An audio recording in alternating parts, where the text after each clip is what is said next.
దశాబ్దాలుగా గాంధీ విగ్రహం ఆ ప్రాంతంలో ఉంది. గతంలో ఆర్ఎండ్బి రోడ్డును జాతీయ రహదారిగా మారుస్తూ ఉన్న సందర్భంగా గాంధీ విగ్రహాన్ని తొలగించారు. ఆ తర్వాత 1999లో మళ్లీ పునఃప్రతిష్ఠించారు. ఈ గాంధీ విగ్రహం తొలగింపునకు కొన్నాళ్లుగా ప్రయత్నాలు జరుగుతూ ఉన్న స్థానికులు, ప్రజాప్రతినిధులు అడ్డు చెప్పడంతో అవి సాగలేదు. కానీ ఈ తెల్లవారుజామున 3 గంటల సమయంలో రెవెన్యూ అధికారులు మహాత్మా గాంధీ విగ్రహాన్ని తొలగించారు.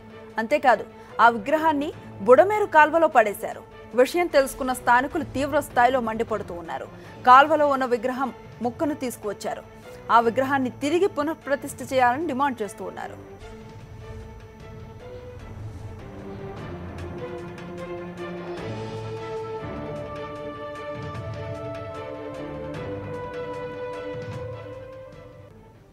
మహాత్మా గాంధీ విగ్రహ తొలగింపును వైఎస్ఆర్సీపీ నేతలు కూడా తీవ్రంగా ఖండిస్తూ ఉన్నారు.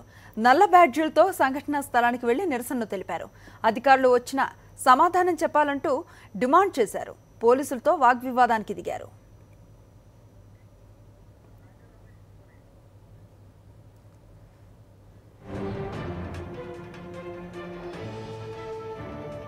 దీనిపై పూర్తి అప్డేట్స్ మా కరెస్పాండెంట్ రాజా రమేష్ అందిస్తారు.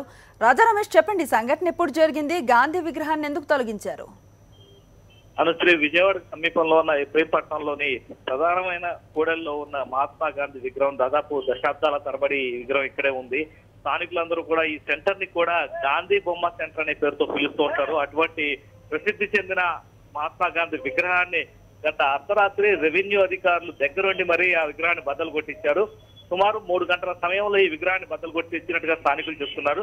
అయితే విగ్రహం కూడా బద్దలైంది. ఆ బద్దలైన తర్వాత విగ్రహాన్ని తీసుకెళ్లి పక్కనే ఉన్న బుడమేరులో పడేశారంటే రెండో వ్యక్తి, మూడో వ్యక్తి కంటికి కూడా కనిపించకుండా విగ్రహాన్ని ఇక్కడ పడేశామనే ఆనవాళ్ళు కూడా మిగల్చకుండా విగ్రహాన్ని నీటిలో పడేసి వెళ్ళిపోవడం జరిగింది. అయితే ఉదయం తెల్లవారిన తర్వాత స్థానికులందరూ కూడా గాంధీ బొమ్మ సెంటర్ లో ఉండాల్సిన గాంధీ విగ్రహం మాయమైందంటూ ఆందోళనకు దిగారు. అసలు ఈ విగ్రహం ఎక్కడికి పోయింది, ఎక్కడ పెట్టారనే దాని మీద రెవెన్యూ అధికారులను ప్రశ్నించేందుకు ప్రయత్నం చేస్తే ఏ ఒక్క అధికారి కూడా సమాధానం చెప్పడానికి కూడా పూర్తిగా నిరాకరించాడు. చివరికి స్థానిక సిబ్బంది ద్వారా తెలిసిన విషయం ఏంటంటే బుడమేరులో అర్ధరాత్రి సమయంలో విగ్రహాన్ని పారేశారనే విషయం తెలుసుకున్న తర్వాత ఒక్కసారిగా స్థానికులందరూ ఆగ్రహం వ్యక్తం చేశారు. అదేవిధంగా వైఎస్ఆర్ కాంగ్రెస్ పార్టీకి సంబంధించిన అధికార ప్రతినిధి జోగి రమేష్ కూడా ఈ గాంధీ విగ్రహాన్ని తొలగించడాన్ని నిరసిస్తూ వైఎస్ఆర్ కాంగ్రెస్ పార్టీ శ్రేణులతో కలిసి ఆందోళనకు దిగారు. దీంతో ఇబ్రహీంపట్నంలోని ప్రధానమైన కూడలు ఏదైతే గాంధీ బొమ్మ సెంటర్ ఉందో ఆ గాంధీ బొమ్మ సెంటర్ లో ధ్వంసమైన గాంధీ విగ్రహం సంబంధించిన చట్టా ముందు కూర్చొని ఆందోళనకు కూడా దిగారు. అయితే పోలీసు అధికారులు కూడా అక్కడికి చేరుకోవడం జరిగింది. కొద్దిసేపటి కిందటే గాంధీ విగ్రహాన్ని కూడా బుడమేరులో పడేస్తున్న గాంధీ విగ్రహాన్ని కూడా బయటకు కూడా వెలికి తీయడం జరిగింది.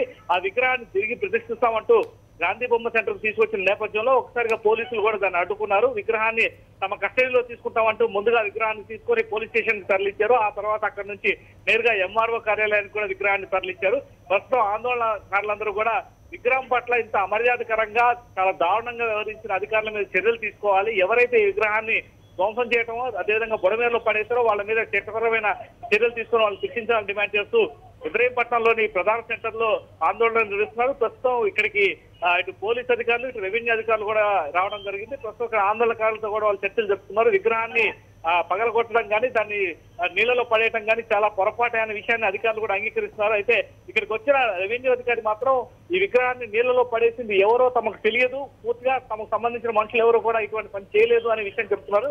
గుర్తు తెలియని వ్యక్తులు ఎవరో నీళ్ళలో పడివేసి ఉంటారనే విషయాన్ని ఆయన చెప్పడానికి ప్రయత్నం చేస్తున్నారు. అయితే ఇక్కడ ఉన్న స్థానికులు మాత్రం ఈ విషయాన్ని పూర్తిగా ఖండిస్తున్నారు. కేవలం రెవెన్యూ అధికారుల సహకారంతో ఈ రకంగా విగ్రహాన్ని తీసుకెళ్లి ఎవరికి కనిపించకుండా బుడమేరులో పడేశారనే విషయాన్ని ఖచ్చితంగా అంగీకరించాల్సిందే. జరిగింది వాస్తవాలు కూడా అదే అనే విషయాన్ని ఇక్కడ ఉన్న స్థానికులు కూడా చెప్తుండటంతో ప్రస్తుతం జరుగుతున్న చర్చల్లో కూడా కొంత ఉద్రిక్తమైన వాతావరణం కూడా ఇక్కడ కనిపిస్తోంది.